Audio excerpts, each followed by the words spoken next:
Oke, assalamualaikum warahmatullahi wabarakatuh. Selamat siang semuanya. Selamat datang di mata kuliah Enterprise Resource Planning. Di pertemuan 1 kita akan mengenal apa itu ERP. Oke, sebelum ke ERP itu apa, kita harus membahas dulu salah satu kata yang ada di dalam ERP adalah enterprise.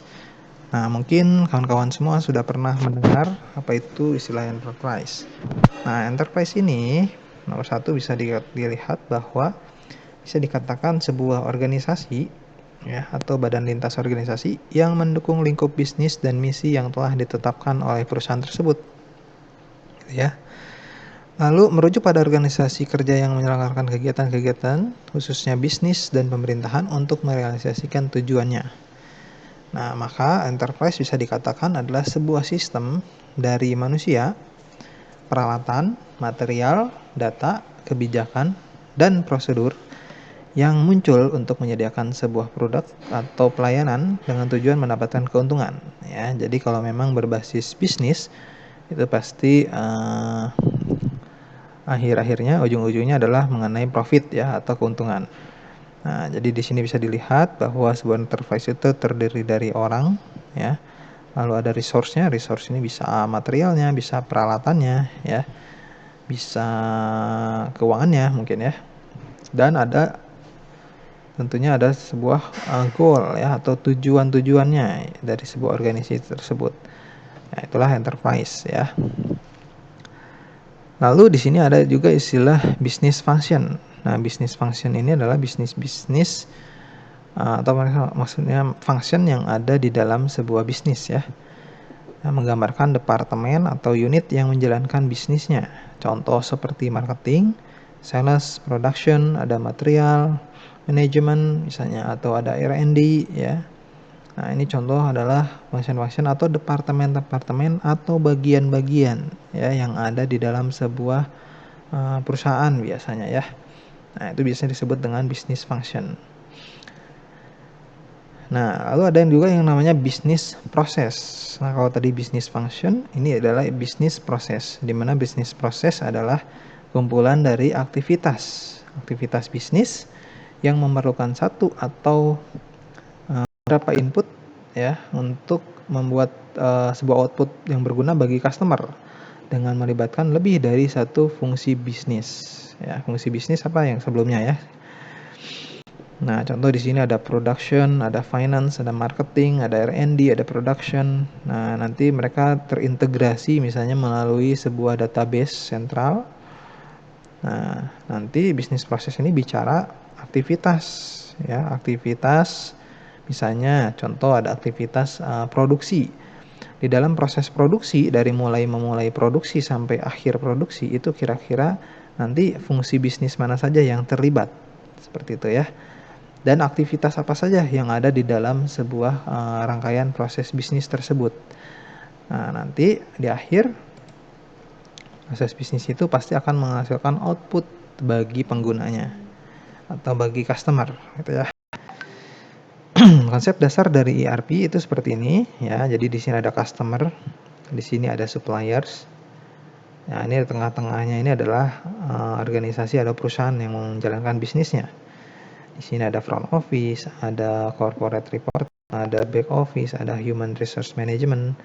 Ya, lalu di sini ada function-functionnya atau departemennya, ada sales distribution, ada service application, ada financial application. Nah, inilah kalau misalnya digambarkan dalam bentuk aplikasi, misalnya setiap bagian itu memiliki aplikasi masing-masing misalnya ya. Ada finansial, ada manufaktur, ada inventory, ada sales dan distribusi dia punya aplikasi sendiri. Lalu reportingnya nanti terintegrasi lewat central database seperti ini. Nah, jadi ERP ini adalah bisa membantu sebuah organisasi untuk mengintegrasikan dari setiap departemen yang ada di perusahaan tersebut menjadi satu kesatuan integrasi ya atau orkestra yang memang bisa berjalan dengan baik. Nah, dengan adanya orkestra yang baik tersebut maka akan menghasilkan output kepada customer yang juga baik gitu ya. Baik dalam arti apa? Berarti menjaga kepuasan dari customer tersebut gitu ya, dari layanan atau dari hasil produksi yang ada di dalam sebuah organisasi tersebut. Nah, di sini pun ada kaitannya juga bisa dengan supplier ya.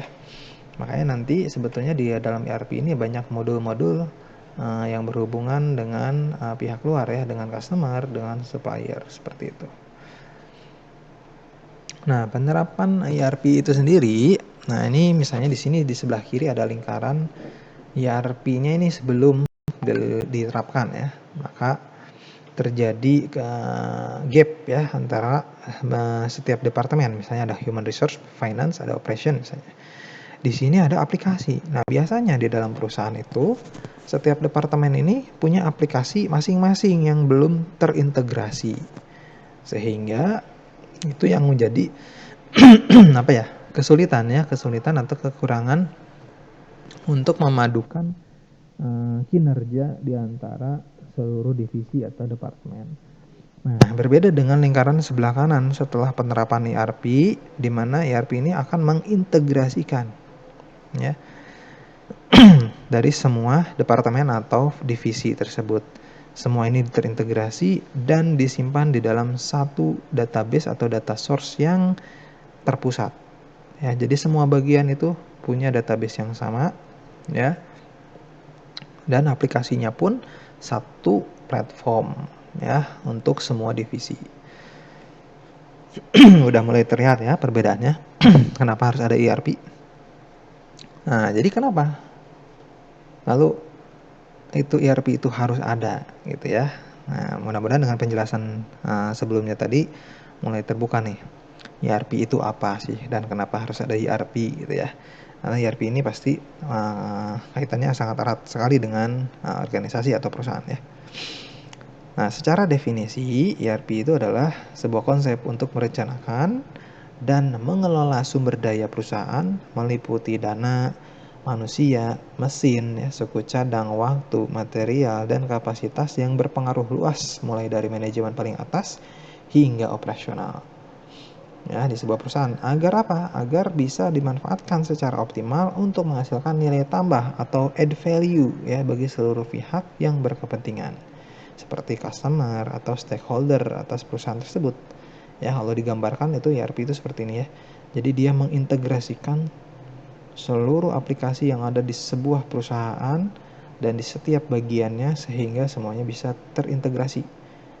Terintegrasi itu berarti nyambung semuanya ya, tidak berdiri sendiri-sendiri gitu. Nah, ini evolusinya ya, dulu kan mulai tadi ya area fungsional.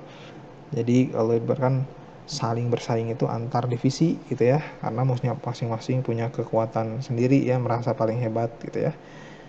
Terus berkembang sampai nanti akhirnya tahun 2000-an itu mulai ada extended ERP ya.